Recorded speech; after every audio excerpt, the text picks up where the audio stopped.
Is this seat actually a step up? We've seen Lawson get his form back after just 2 races with Red Bull, and we've seen Perez talking to other teams like Cadillac, who are willing to ignore his bad time in Red Bull last year. So, are the drivers really to blame for not being able to push the car to the absolute limit like Max does? But when you join Racing Bulls, you need to understand one thing. The only way up you're going to get is in the form of a Red Bull seat.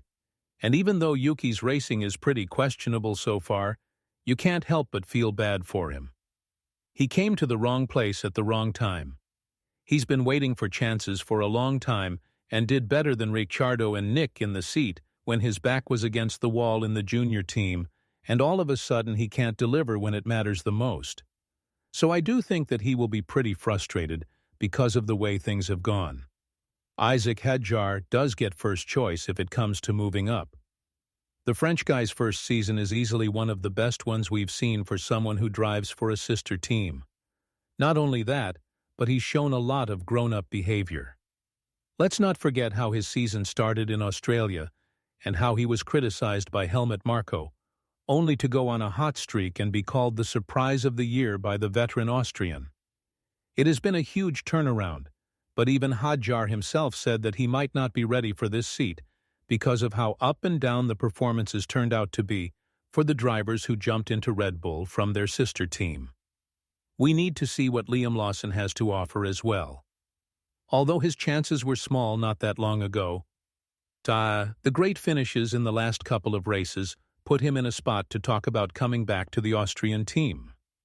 The good thing he has is that Laurent Mekies worked with him closely in Racing Bulls, and although he only has 2 races of experience with the RB21, he still has some. Of course, that last part won't likely decide whether or not Red Bull goes with this move, but according to Lawson, there is still a lot of work to be done before he can be thought of as a Red Bull driver next to Verstappen. Still, one thing that he's shown is that he doesn't give up. Many people wrote him off the grid, saying that he doesn't have what it takes to be an F1 driver, but he went on to finish 6th in Austria and 8th in Spa and Hungary. Lawson finished in the points in 3 of the last 5 races, and you can easily see that he's got momentum on his side in the second half of the season.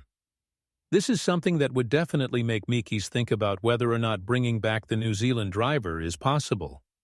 Talking more about his chances of making his way back to Red Bull, Lawson said, "Honestly, when it comes to my future, it's been so busy this year that I am not really thinking about it right now. I am focused on having some good races. Obviously, we've had some strong performances lately, but 3 of them isn't enough over 12 races or however many it's been. So we need to do more of this, and then we'll see. Then again, what's next for Tsunoda? If Arvid Lindblad gets promoted to Racing Bulls, 3 doesn't fit into 2, and one of the current drivers would have to be promoted to Red Bull. It would mean that Tsunoda will be without a seat, something that Marko warned is very likely as they are looking at everything they can right now. The connections with Honda are definitely a secret weapon that Tsunoda is counting on now that the Japanese engine company has an exclusive deal with Aston Martin. And the driver lineup there is pretty questionable too. Yuki Tsunoda's job for 2026 is in big trouble. And with how he's been racing, it makes sense that F1 news people are talking about getting someone new. They keep talking about a guy named Arvid Lindblad a lot more now. And since Hadjar and Lawson are doing really well in Racing Bulls, could Tsunoda get kicked out of Red Bull's group in 2026? And even worse, is it too late now to find another team, which would mean he'd have to sit out for at least 1 whole year? There's no question that Yuki Tsunoda's spot in Red Bull has been really shaky. He went from being a driver who seemed perfect to help out after Perez to someone who only got 7 points in 12 races. Tsunoda is now in a really tough spot. To make things even worse, Isaac Hadjar is having an awesome season with Racing Bulls even though he hasn't scored points in 5 races since Spain, while Lawson got his groove back and is only 2 points behind his teammate. The numbers tell the whole story. Hadjar has 22 points. Lawson is behind with 20, while Tsunoda only has 10.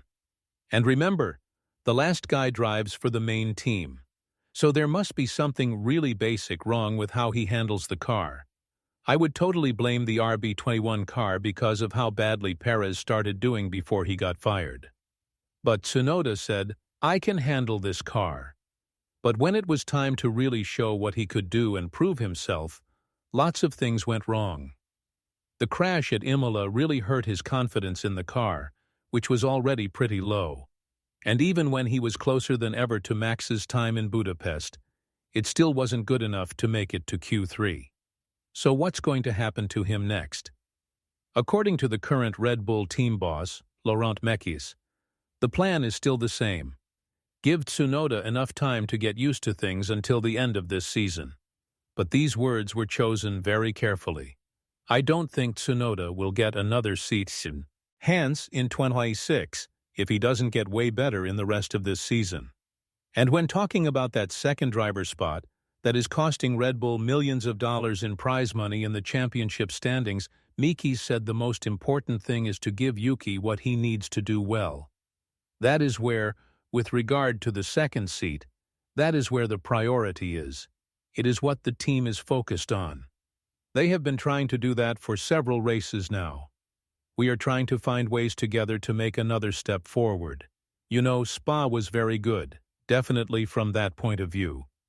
In Hungary, it was a bit of a tough weekend overall, so it is probably harder to tell how things went. But there is no reason why Yuki's racing cannot be what we have seen before. We do need to be honest here. A big part of the problem is the car itself. I don't think Red Bull's way of doing things is the best, because the way they've been developing the car technically has been pretty questionable. Even Max said it himself. Changing drivers so much and hoping that they would suddenly work well with the RB21 car without actually working on real solutions is not really the best way of getting things right. But that's their problem to fix. Their way of doing things has brought us to where we are now. Tsunoda's F1 seat is in danger, and the Japanese driver needs to know that a situation where he doesn't have a seat in 2026 is pretty realistic. If Red Bull decides to replace him, one thing is certain, he won't have a seat in Racing Bulls. He's been there for 5 years, and the team has made their wishes clear. We want young drivers. Yuki is young, but he is not Arvid Lindblad young. The current F2 star is waiting excitedly for a change in Red Bull's family so that he can move up and show what he can do. So no matter who Red Bull picks to replace Yuki, there is one big question that needs an answer, and we won't get the answer until we see how they actually race. Alonso is getting close to retirement, while the favoritism between Lawrence and his son Lance will always be argued about in the F1 world. But the Silverstone-based team confirmed their lineup for 2026. And if Tsunoda wants to get a seat here, it would most likely be after 2026. So technically, if this is what he wants to do, he would have to sit out a year. But not if Cadillac decides to shake things up and choose Yuki as their young driver next to the veteran. However, most people think that the American team will go with an old and safe approach, signing both Bottas and Perez. So that door could also be closed for Yuki. Either way, he is in a very tough position, and the only thing he needs to do right now is to perform the same way that Lawson did in the last couple of races. With all this in mind, do you think that Yuki's future in Red Bull is done and finished? And if so, who do you think would be his replacement? Let us know in the comments below. And once you do that, make sure to click on the video that appears on your screen right now.